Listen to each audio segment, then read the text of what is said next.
Central budget ನಮ್ಮ ರಾಜ್ಯಕ್ಕೆ ಏನು ಅನುಕೂಲ ಆಗಿದೆ ನಾನು ಇಷ್ಟೊತ್ತು ಗಮನಿಸ್ತಾ ಇದೆ. ಈಗೇನೋ ಹೊಸದಾಗಿ ಒಂದು ಯೋಜನೆಗೆ ಮಹಾತ್ಮ ಗಾಂಧಿ ಹೆಸರಿಟ್ಟಿದ್ದಾರೆ. ಈಗ ನಮ್ಮ ಉದ್ದೇಶ, ಈಗ ನಾವು ಮನ್ರೇಗಾ ಹೆಸರಲ್ಲಿ ರನ್ ಓಡಿಸಿದ್ವಿ, ಮ್ಯಾರಥಾನ್ ಓಡಿಸಿದ್ವಿ. ದೇಶದಲ್ಲಿ ಎಲ್ಲೂ ಓಡಿಸಿಲ್ಲ. ಪಾದಯಾತ್ರೆನೂ ಇಟ್ಕೊಳ್ತೀವಿ ಒಂದಿನ. ಮ್ಯಾರಥಾನ್ ನಮ್ಮ ಕ್ಷೇತ್ರದಲ್ಲೇ ನಾವು ಮಾಡಿದ್ದೀವಿ, ನೀವು ಗಮನಿಸಿದ್ವಿ. ಅದನ್ನೇ ಮನ್ರೇಗಾನ ವಾಪಸ್ ರೋಲ್ ಮಾಡಲಿ, ವಾಪಸ್ ಇಡಲಿ. ಹಿಂದೆ ಏನು ಸ್ಕೀಮ್ ಇತ್ತು ಆ ಸ್ಕೀಮ್ ಇಡಲಿ. 60-40 ಯಾವ ಕಾರಣಕ್ಕೂ ನಡೆಯೋದಿಲ್ಲ. ನಮ್ಮ ಹಳ್ಳಿಲೆಲ್ಲ ಯಾವ ಸರ್ಕಾರನೂ ಬಂಡವಾಳ ಹೋಗುದಿಲ್ಲ. ನಾವು ನೋಡ್ತೀವಿ ಅದನ್ನು ಯಾವ ರೀತಿ ಏನು ಮಾಡೋದು ಸಾಧ್ಯ. ಮಟ್ಟಿಗೆನೋ ಒಂದು ಸ್ಕೀಮ್ ಇಟ್ಟಿದ್ದೀವಿ ಅಂತ ಹೇಳ್ತಾ ಇದ್ದೀವಿ. ಸೊ ನಮ್ಮ ರಾಜ್ಯಕ್ಕೆ ಯಾವುದೋ ದೊಡ್ಡ ಪಾಲು ಕೂಡ ಇಲ್ಲಿ ಬಂದಂಗೆ ಇನ್ನು ನಡೀತಾ ಇದೆ. ಸರ್, ಸಾಕಷ್ಟು ವಲಯಕ್ಕೆ ಎಐನ ಅಳವಡಿಕೆ ಮಾಡ್ತೀವಿ ಅನ್ನುವಂಥದ್ದು ಘೋಷಣೆ ಮಾಡಿದ್ದಾರೆ ಸರ್. ಇದು ಅನುಕೂಲ ಆಗ್ಬೋದಾ ಸರ್?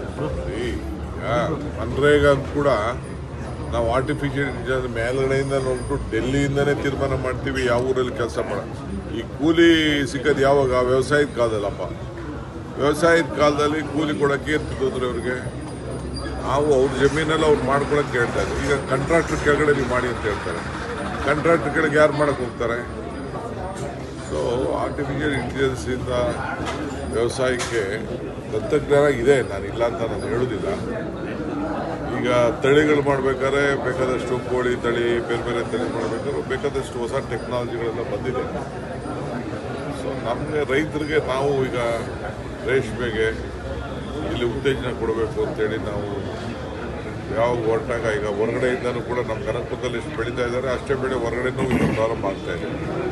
800 ರೂಪಾಯಿವರೆಗೂ ಇದೆ. ಇನ್ನು ಈ ರೀತಿ ಬೇಕಾದಷ್ಟು ಪ್ರೋತ್ಸಾಹ ಕೊಡುವಂಥ ಕೆಲಸ ಎಲ್ಲ ನಾವೆಲ್ಲ ಮಾಡ್ತಾ ಇದ್ದೀವಿ. ಕೇಂದ್ರ ಸರ್ಕಾರ ಕೂಡ ಇದ್ರ ಬಗ್ಗೆ ಸರಿ ಮಾಡಬೇಕು. ಈಗ ಸಕ್ಕರೆ ಬೆಲೆ ಯಾಕೆ ಏರಿಸಿಲ್ಲ? ರೈತರಿಗೆ ಲಾಸ್ ಆಗ್ತಾ ಇದೆ.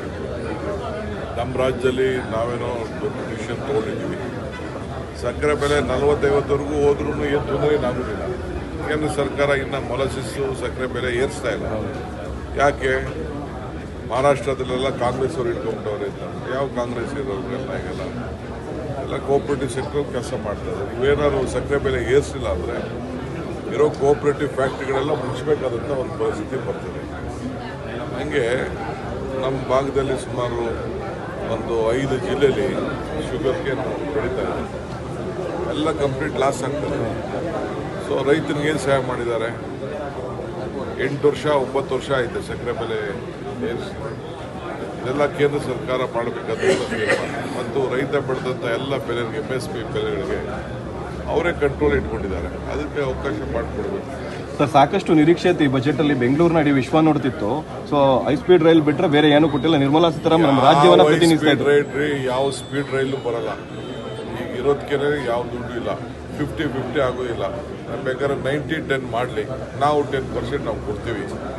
ಮಿಕ್ಕಿದೆಲ್ಲ ಸುಮ್ಮನೆ ಯಾವ ಕಾಲದಲ್ಲ ಈಗೆಲ್ಲ ಬೇರೆ ರಾಜ್ಯಗಳಿಗೆಲ್ಲ ಅವ್ರು ಮಾಡ್ಕೊಂಡಿಲ್ವಾ? ನಮ್ಮ ರಾಜ್ಯಕ್ಕೂ ಮಾಡಲಿ. 90% ಅವ್ರು ಮಾಡಲಿ, 10% ನಾವು ಕೊಡ್ತೀವಿ. ಸರ್, ಬೆಂಗಳೂರು ಅಭಿವೃದ್ಧಿ ವಿಚಾರವಾಗಿ ಸರ್ ನಿಮ್ಮ ನಿರೀಕ್ಷೆ ಏನಿತ್ತು ಸರ್ ಈ ಬಜೆಟ್ನಲ್ಲಿ? ನಮ್ಮ ನಿರೀಕ್ಷೆ ನಮಗೆ ಅತಿ ಹೆಚ್ಚು ಪ್ರೋತ್ಸಾಹ. ಈಗ ಮೋದಿ ಅವರೇ ಗ್ಲೋಬಲ್ ಸಿಟಿ ಅಂತ ಹೇಳಿದ್ರು. ಆ ಗ್ಲೋಬಲ್ ಸಿಟಿಗೆ ಏನು ಒತ್ತು ಕೊಟ್ಟಿದ್ದಾರೆ ನೋಡೋಣ. ಲಾಸ್ಟಲ್ಲಿ ಬಂದ ಮೇಲೆ ತಿರ್ಗಾ ಮಾತಾಡ್ತೀವಿ.